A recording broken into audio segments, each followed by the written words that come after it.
This tutorial will show you how to build this complex gauge from the Beach Baron. You may be wondering what is complex about this gauge, as it looks like a simple airspeed gauge. The complexity derives from its inconsistency and the shape of the faceplate, which has cut-out areas. If you look closely, you will notice the gauge faceplate has varying distances between the airspeed intervals, which is very different to most gauges. This is very noticeable when comparing the 40, 50 and 60 intervals. Also, the temperature indication and the true airspeed dial jump inconsistently, making this a challenging gauge to reproduce. This video will demonstrate how to overcome these challenges and introduce new features such as color arcs. It is assumed that you have viewed the video on building a simple gauge, so the basic steps will not be shown, but you will still need to do them. This gauge has 7 layers. The lower layers consist of the temperature indication and the true airspeed dial, as these sit underneath the gauge faceplate. To help position and size the parts on these layers, it is best to build the faceplate first. Layer 3 consists of a bevel image. Layer 4 will be the faceplate. Initially add a black ellipse part that fits the space available within the bevel image. We will add the additional parts that will create the cutouts once we have created the interval markings around the dial, as this makes it much easier to determine where to position them. Layer 5 will contain the faceplate intervals. Because the intervals are at different distances, there are several ways to address this. The first way is to use a single hub spoke gauge part and then configure interval offsets to adjust each major spoke. The second way is to use multiple hub spoke gauge parts and configure each one separately. The third way is a combination of the previous two, which is the way we will use, as it demonstrates all methods.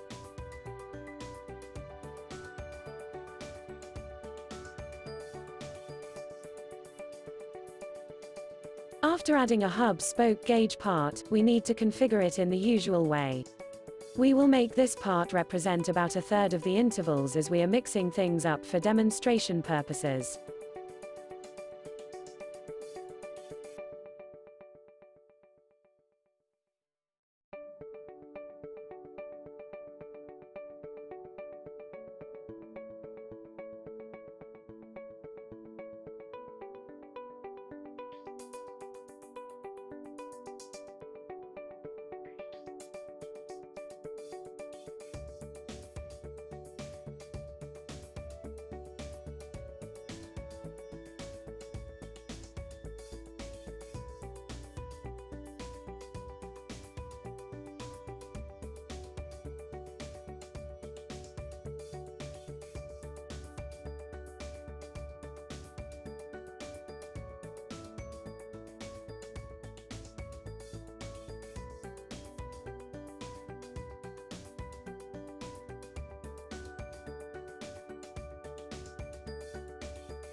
All the intervals are equal, so now we will add interval offset values to space out the intervals. The offsets apply from the first spoke onwards, so we want the first value to be 0 as no adjustment is needed.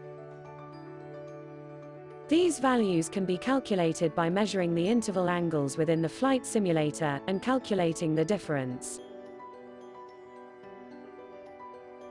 Do not worry about getting the angles slightly wrong, as it will not give incorrect airspeed values when in use. More on that later. We will now add the minor spokes.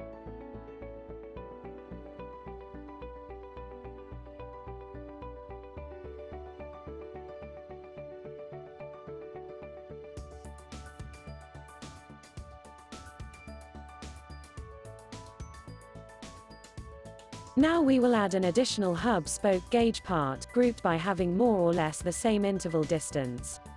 This will be positioned more inward than the previous hub spoke gauge part to allow space for the cutout, which shows the true airspeed.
If we hover the mouse over the hub spoke gauge parts, you will see some useful information in the tooltip. If the next or previous major spoke angle must be, is anything other than any, then some additional work is required to ensure accurate gauge readings when in use. In this case they are both any, so we can move on. Now we will add another hub spoke gauge part.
We want the minor spokes to appear before the first major spoke, so we enable Extend Before.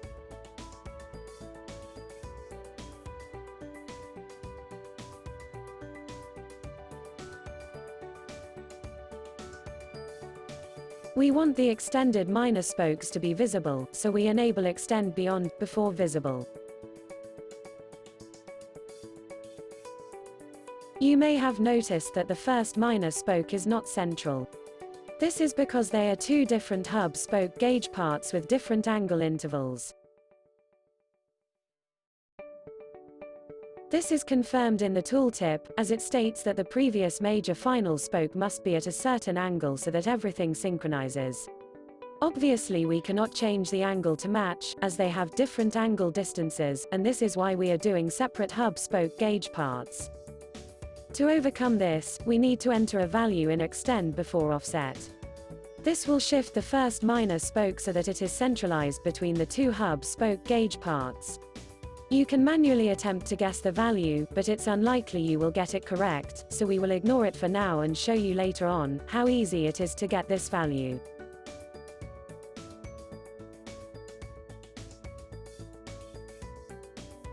We have now added the additional hub spoke gauge parts to complete the interval markings. Now we will add some color arcs. When first creating these, there will be some trial and error involved to get them correct.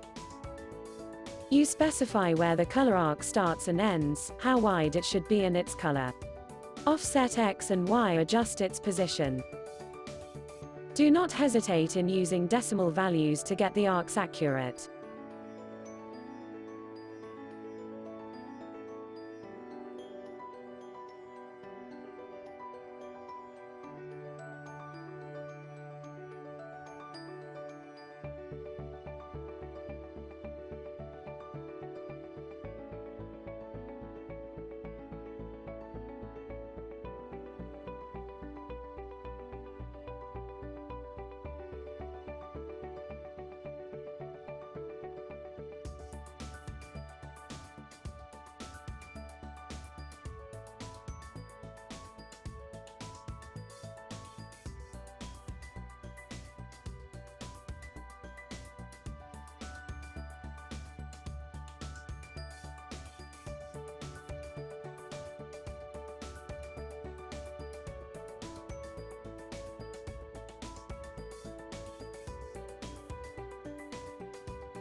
Repeat the process for the other hub spoke gauge parts. Next we will add the needle on layer 6. It simply consists of a triangle part, 2 line parts, and an ellipse part.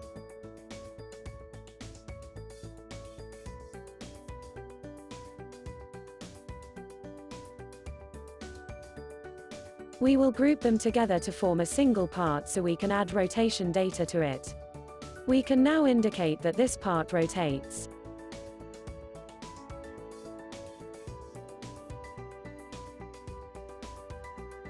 This needle overhangs from the center point, so we need to select Center Canvas XY as the center point, otherwise it will not rotate correctly. Enabling inconsistent intervals will allow the creation of rotation data for each hub spoke gauge part, as each one is different. We can automate the process by selecting the layer containing the hub spoke gauge parts in reference layer and then clicking the Auto-Generate button.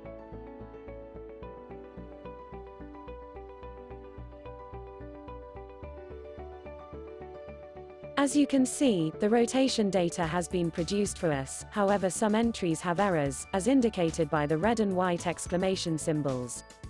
Hovering over the exclamation symbols will tell us where the error is, and how to fix it. If you recall, we needed to enter a value into extend before offset on the hub spoke gauge part to centralize it. We now have this data calculated for us, so we simply need to add it onto the relevant hub spoke gauge parts.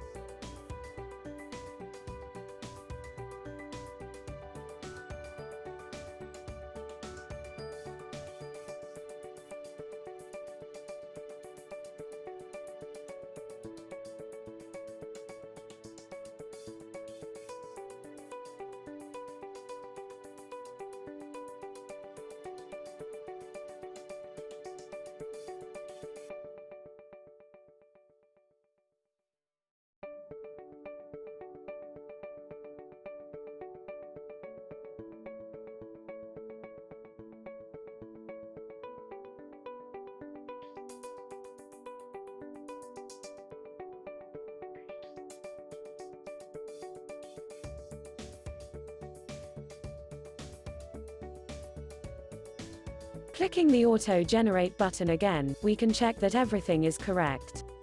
We can now be certain that the needle will provide the correct airspeed wherever it points. Layer 7 is the needle's center, and consists of 2 ellipse parts.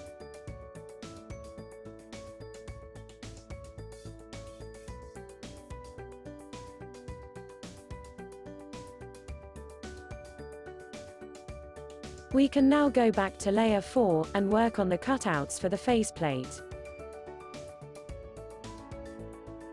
First we will add a hub spoke gauge part to create the cutout area for temperature readings.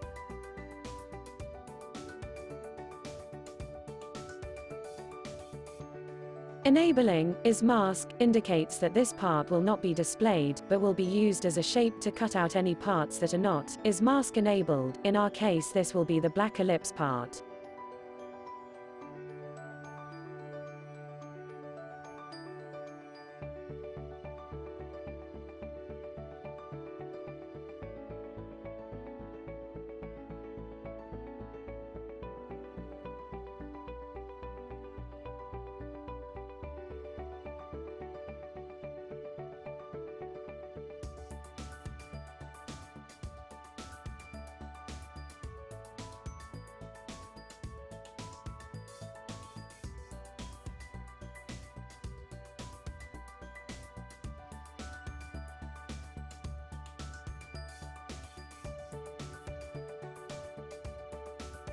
By arcing the center offset, with a large stroke width, we can get the basic shape needed.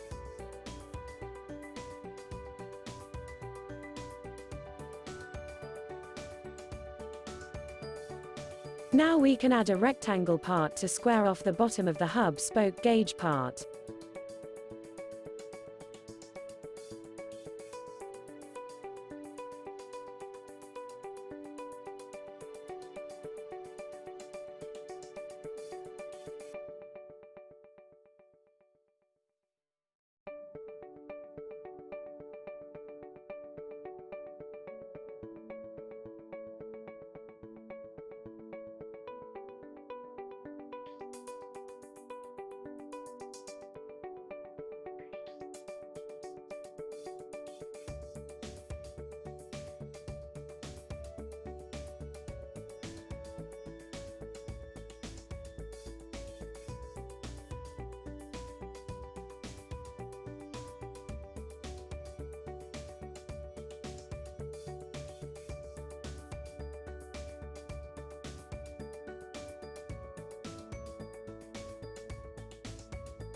Finally, we will add another hub spoke gauge part, which we will configure a color arc as a mask to cut out the area for the true airspeed dial.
Is mask is enabled on the color arc.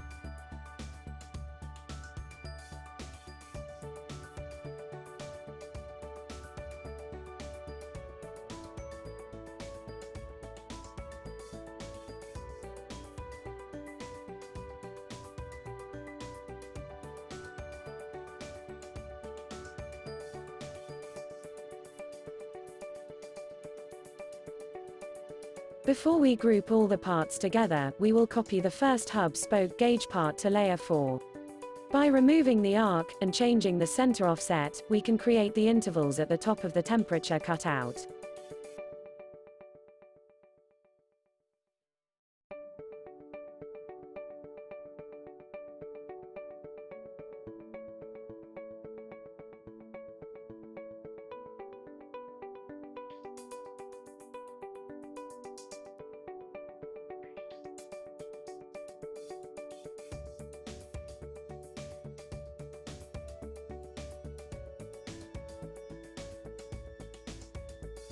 By grouping all the parts together, the masking process will begin, and we are left with a correctly shaped faceplate.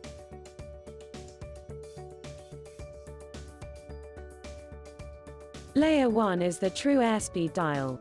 It consists of a white ellipse part, a hub spoke gauge part with interval offsets and text parts. The text parts have been manually moved and rotated into the correct positions, after the ellipse part and hub spoke gauge part had been centered vertically and horizontally. All of these parts will need to be grouped to form a single group part so that rotation data can be added to it. It's very important that each text part's orange adorner, which appears when it is selected, does not sit outside of the white ellipse part. The reason for this is that when everything is grouped together to form a single part, it will not rotate correctly.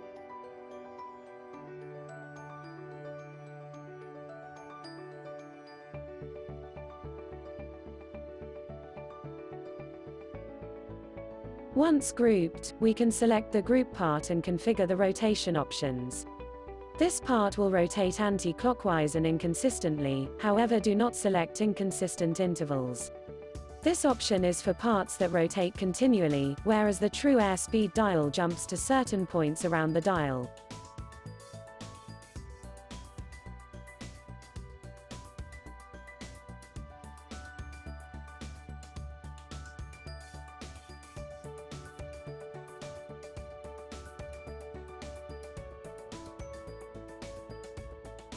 To handle the jumping, we use the predefined angle intervals. Here we simply enter the angles to be applied to the group part for each jump it makes. We start at 0 so no rotation is applied when the data that drives the rotation is 0. You can work out the angle intervals by rotating the group part on layer 1 so it matches what is seen in the flight simulator.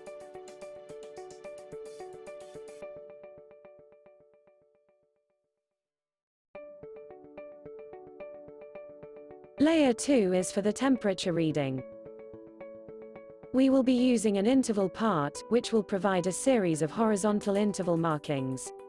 Its configuration is very similar to a hub spoke part.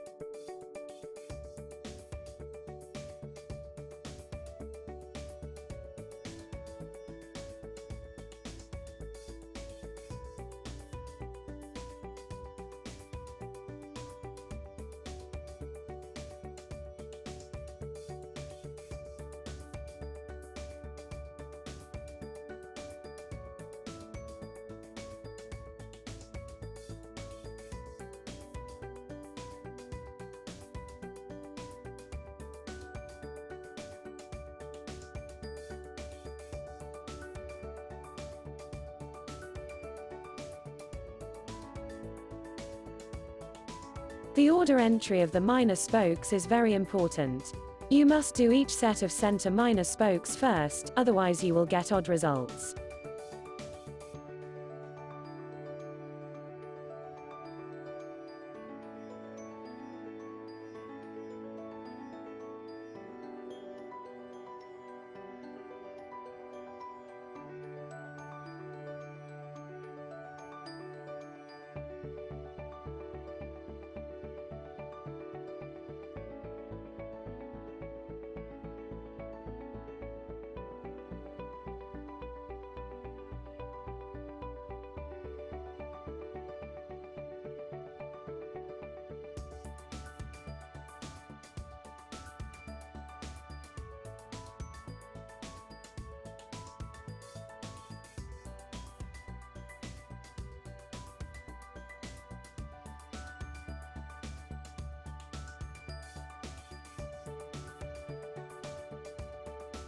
Because this part is very long, it will appear outside of the gauge.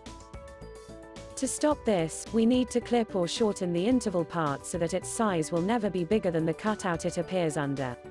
To do this, we need to create a rectangle part that fits the size of the cutout. The rectangle can be transparent when necessary, however in our case, the gauge does show a black background, so we will make it black. We enable is clip on the rectangle to indicate that this rectangle part should be used to clip any parts on this layer that are configured to move and be clipped.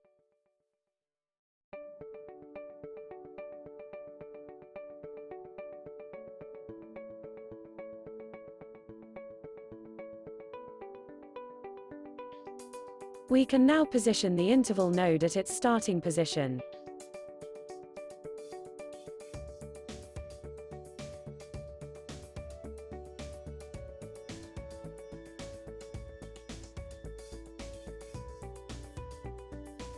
For this gauge, the interval should be slightly visible, so we will move the rectangle and interval parts slightly left. Do not change the size of the rectangle, as this must remain long enough to fill the cutout size. Although you can see the interval part sticking out of the side, it will actually be shortened to the size of the rectangle when displayed on a touchscreen device. We now need to indicate that the interval part moves and is clipped. We indicate it moves left and make it visible on the state only. This option is purely for cosmetic purposes and will stop the interval appearing when producing some of the imagery used in this software. Either way, this option will have no impact on the touchscreen device. Having used an interval part, with a simple label increment, we can actually add predefined interval values that are the values on the actual interval. The interval part jumps left or right to specific values, so we start at 0 for no change, and then add each value it jumps to.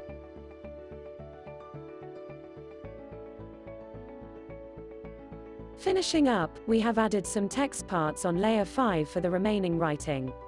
We enabled the labels as text parts option on all the hub spoke gauge parts so the numbers could be correctly positioned and made smaller in some cases. We also added a small rotated triangle part between 150 and 155.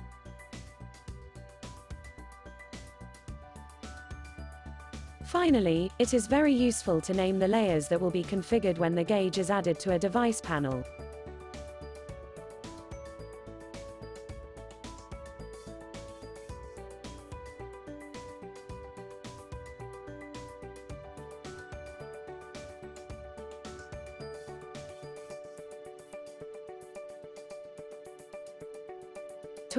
I hope you found it useful.